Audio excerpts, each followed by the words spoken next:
माझी जन्मठेप भाग 124. प्रायोजक रमेश लक्ष्मण सोनटक्के, वाकड, पुणे. बारीचे प्रयत्न कसे फसले.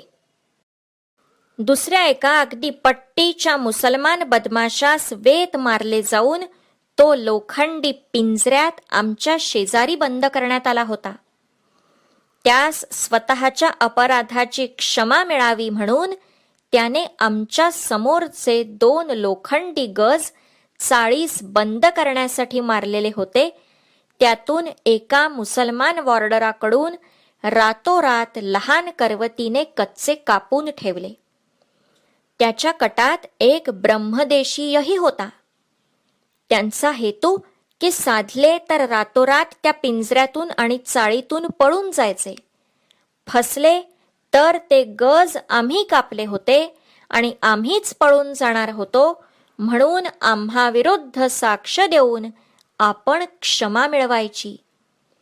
ज्या रात्री ते पळणार त्याच संध्याकाळी तंडेलास ते गज किंचित वाकलेले दिसून शंका आली. तो कट उघडकीस आला तेव्हा त्या मुसलमान बदमाशाने आम्ही ते गज कापले आणि आमच्या समोरचेच ते असल्यामुळे आम्ही त्या रात्री पळून जाणार होतो म्हणून कळवले. पण चौकशी चालली तेव्हा त्या ब्रह्मदेशीय साक्षीदाराने ती चुगली केली असा संशय येऊन त्याचेही नाव त्या मुसलमानाने दिले. पण धरला जाताच तो ब्रह्मी साक्षीदार सत्याला जागला आणि त्याने रागवून त्या मुसलमान बदमाशाचाच खरा बेत उघडकीस आणून त्या मुसलमान बदमाश वॉर्डरासही धरून दिले. तेव्हा अर्थातच आमच्यावरील हे किटाळही टळले. ह्याविषयी आम्ही प्रत्यक्ष पर्यवेक्षकासही अशा प्रकारची किटाळे मजवर कशी रचली जातात आणि ह्यास कारण बारीची बदमाशांस सावरकरांवर डोळा ठेवा ही असलेली चिथावणी होय असे स्पष्ट बजावले होते. या घटनांहून निराळ्या प्रकारच्या आणखी एका घटनेत बारीने आम्हास गोवून देण्याचा आटोकाट यत्न केला होता. पंजाबी शीख राजबंदीवानात चतरसिंह नावाचे एक राजबंदी होते. शीख शाळेत हे शिक्षक होते. त्यांनी एकदा शाळा निरीक्षणास आलेल्या एका मोठ्या इंग्रजी अधिकाऱ्यावर क्रांतिकारकांच्या गडबडीत सशस्त्र आक्रमण करून त्याचा वध करण्याचा प्रयत्न केला होता. त्याला जन्मठेप झाली. त्यांचा स्वभाव अत्यंत तापट असे. कारागृहात शीख बंदिवानांस साबण, तेल इत्यादी साधे पदार्थही केस धुण्यास न देण्याच्या, कामाच्या, शिवीगाळींच्या अशा अनेक प्रकारच्या सोसाव्या लागणाऱ्या अडचणीने वैतागून एक दिवस बंदिवानांचे वजन चालले असता त्यांनी इंग्रज पर्यवेक्षकावर चाल केली. त्या मारामारीत पर्यवेक्षक खुर्चीवरून पडल्यामुळे त्यास फारसे लागले नाही. परंतु एकाएकी कारागृहात पर्यवेक्षकास मारले म्हणून आरोळी उठून सर्व तंडेल, वॉर्डर इत्यादिकांनी चतरसिंहास धरून बेदम मारले. त्या पर्यवेक्षकाने स्वतःच येऊन चतरसिंहास सोडवले म्हणून बरे. परंतु ही बातमी ऐकताच बारीने मीच चतरसिंहास चिथावले म्हणून प्रतिवेद दिले, रिपोर्ट केला. त्याच्या एकच दिवस आधी पर्यवेक्षक कधी कधी आमच्याशी राजकारणी बोलत. तसे बोलता बोलता आम्ही त्यांना प्रश्न केला होता की तुम्ही हिंदुस्थानास देशी स्वराज्य, होम रूल देण्याच्या पक्षाचे आहात की नाही. त्या प्रश्नाचा लाभ घेऊन बारीने म्हटले की या प्रश्नावरूनच गोष्ट अशी की त्या आक्रमणाचा प्रतिकार करण्यासाठी 2-4 राजबंदीवानांनी पर्यवेक्षकापाशी जाऊन चतरसिंहाचा तीव्र निषेध केला होता. पण आम्ही तसे काही एक केले नाही. तुम्ही असे का केले नाही म्हणून बारीने विचारताच आम्ही सांगितले की एका बंदिवानाने दुसऱ्याच्या कृत्यात तोंड घालू नये ही तुमचीच आज्ञा आहे ना. माझ्या स्वतःच्या भावास जेव्हा आजार झाला आणि त्यास रुग्णालयात नेण्यात आले नाही, तेव्हा मी आपणास आणि पर्यवेक्षकास तिकडे लक्ष देण्यास विनविले.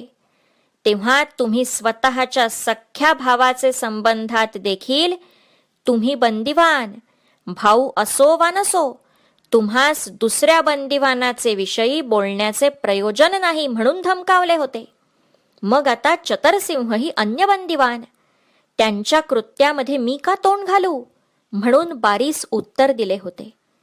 तिसरी गोष्ट की चतरसिंहास वेत मारणार म्हणून ठरत होते, तेव्हा इतर राजबंदिवानांसह आम्हीही म्हणत होतो की चतरसिंहाने निर्बंधाविरुद्ध आक्रमण केले तर निर्बंधाविरुद्ध रीतीने सरकारी हस्तकांनी त्यास गुरासारखे बडविलेही होते.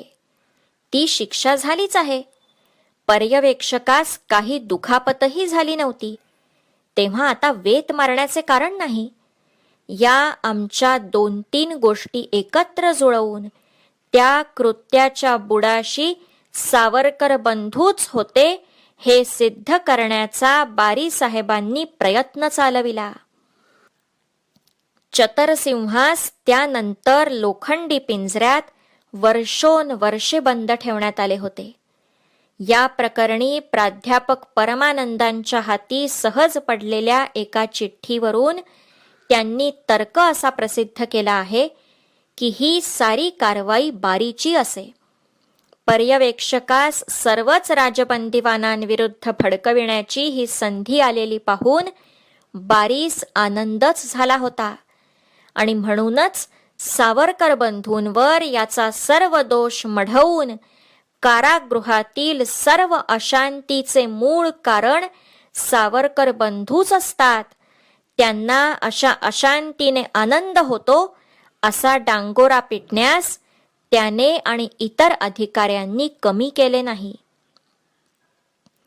लढाईच्या दिवसात आमच्या विरुद्ध वरिष्ठ अधिकाऱ्यांपर्यंत असे अनेक संशय उत्पन्न केले जात असल्याने आम्हास कोणत्या पेचात केव्हा गोवण्यात येईल याचा आम्हास आणि आमच्या इष्टमित्रांस केव्हाच थांग लागत नसे. या चिंताजनक परिस्थितीत आम्ही स्वसंरक्षणासाठी अर्थातच शक्यतो कारागृहाच्या निर्बंधाविरुद्ध स्वतः कधीही पाऊल टाकू नये म्हणून जपत होतो.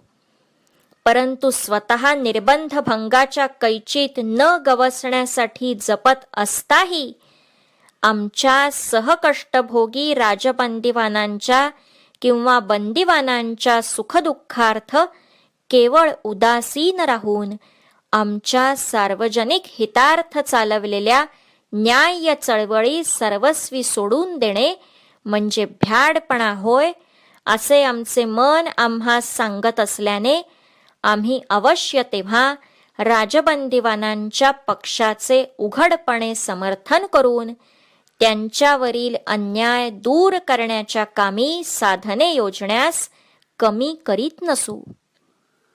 लेखक स्वातंत्र्यवीर सावरकर. वाचन गीता चारुचंद्र उपासनी. सावरकर वाङ्मयाधिकार श्री सात्यकी अशोक सावरकर.